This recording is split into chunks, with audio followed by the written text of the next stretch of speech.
آج کل ہم جس دور میں زندگی گزار رہے ہیں اس میں انسان کے لیے مذہب اور نظریہ کوئی اہمیت نہیں رکھتا، اور جب شادی کا وقت آتا ہے تو صرف دو جسموں کا تعلق بن کر رہ جاتا ہے۔ اصل میں شادی صرف دو جسموں کے تعلق کا نام نہیں ہے، بلکہ دو روحوں اور ان کے عقائد کے ملن کا نام ہے۔ اس طرح انٹر ریلیجیس میرج صرف جسمانی خواہشات کی تکمیل کا نام ہے۔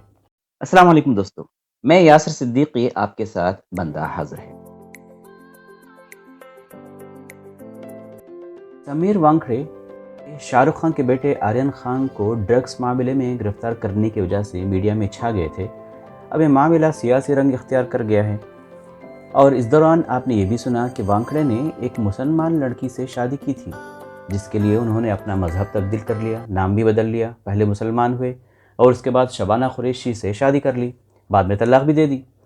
اس خبر کے آتے ہی انٹر ریلیجیس میرج اور دھرم پرورتن کے مسائل دوبارہ گرم ہو گئے ہیں۔ انڈیا میں یہ کوئی نیا مسئلہ نہیں ہے، یہ صدیوں سے جاری ہے۔ ملک کے قانون میں بھی اس کی اجازت ہے۔ ہمارے ملک کا دستور ہر انسان کے بنیادی حقوق کی ضمانت دیتا ہے، جس میں خاص طور پر مذہب کو اختیار کرنے اور بالغ ہونے کے بعد اپنی مرضی سے اپنے کسی مذہب کے ماننے والے سے شادی کرنے کی اجازت دیتا ہے۔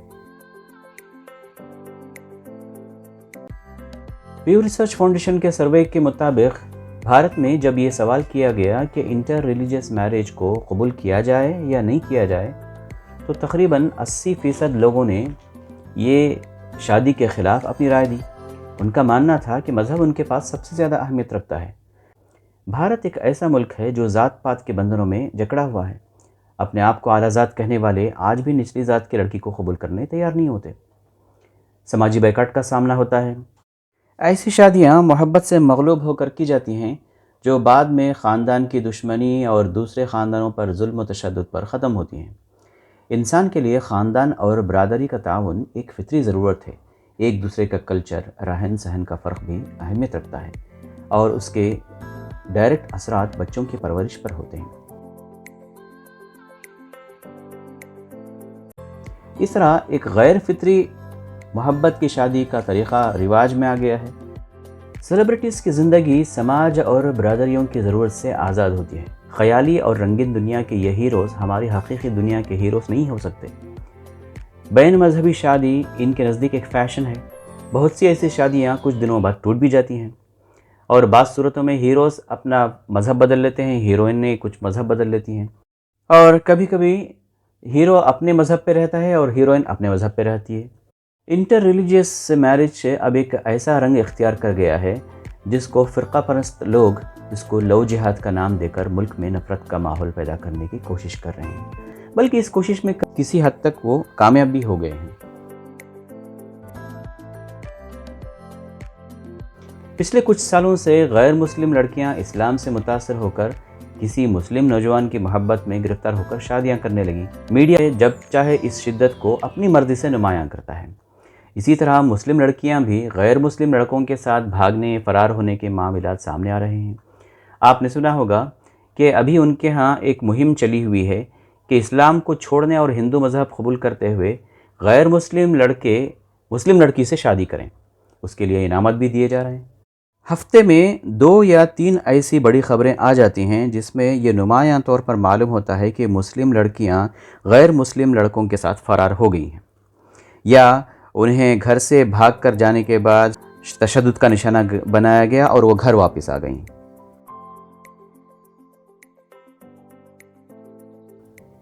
ایک طرف بے راہ روی کے شکار مسلم لڑکے حدود پھلانگ رہے ہیں، اور دوسری طرف گھر واپسی کے نام پر مسلم لڑکیاں غیر مسلم لڑکوں کے فریب کا شکار ہو رہی ہیں۔ ہمارے سامنے شاہ رخ خان، عامر خان، سیف علی خان، شاہنواز حسین، مختار عباس نقوی اور کھیلوں کی دنیا سے اظہر الدین اور ظہیر خان کی انٹر ریلیجیس میرجز کو مثال کے طور پر پیش کیا جاتا ہے۔ دوسری طرف مسلم نوجوان یہ ہیروز کے جھوٹے فریب میں گرفتار ہو کر اللہ کی حدود کو توڑ رہے ہیں۔ ان کے نزدیک شادی کی غرض سے کسی لڑکی کو اسلام کی طرف راغب کرنا بہت بڑا نیکی کا کام ہو جائے گا۔ بات آ گئی گھوم پھر کر علماء اسلام کی طرف۔ کہ وہ معاشرے میں جاری برائیوں کے خلاف مہمات کو چلائیں اور اپنے خطبات میں ان اہم موضوعات کو شامل کریں۔ لیکن میں نے جب اس کا گہرائی سے جائزہ لیا تو معلوم ہوا کہ یہ علماء 10 سے 15% مسلم معاشرے پر اپنا اثر رکھتے ہیں، اور جب ان سے کہا جاتا ہے کہ خطبوں میں اپنی گفتگو کو اس بات پر مرکوز کریں تو ان کی گفتگو سننے کے لیے کون آتا ہے؟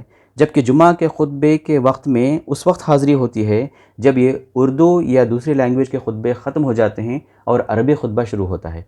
سوال کرنے پر معلوم ہوا کہ لوگ علماء کے خطبے اس لیے سننے نہیں جاتے کہ یہاں پر جماعتی یا مسلکی جھگڑوں کو بنیاد بنا کر بے تکی باتیں کی جاتی ہیں، اور اس سے بہتر یہ ہے کہ صرف عربی خطبہ سن لیا جائے۔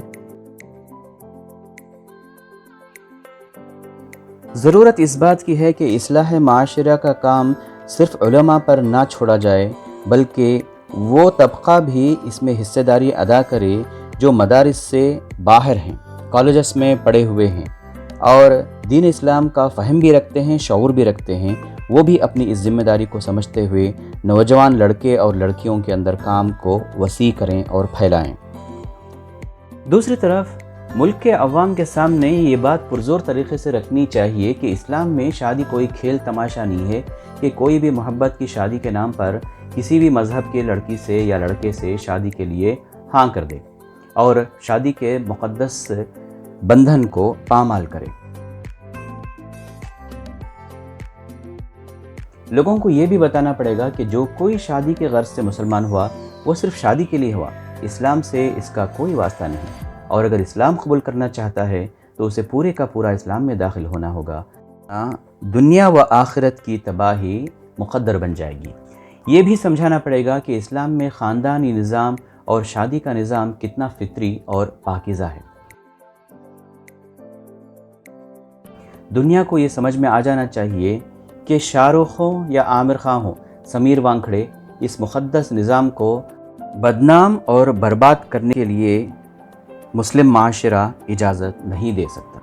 خود مسلمانوں کو اپنی زندگی کا جائزہ لینا چاہیے اور دیکھنا چاہیے کہ وہ اسلام کو اپنی زندگیوں میں کس طرح نافذ کر رہے ہیں۔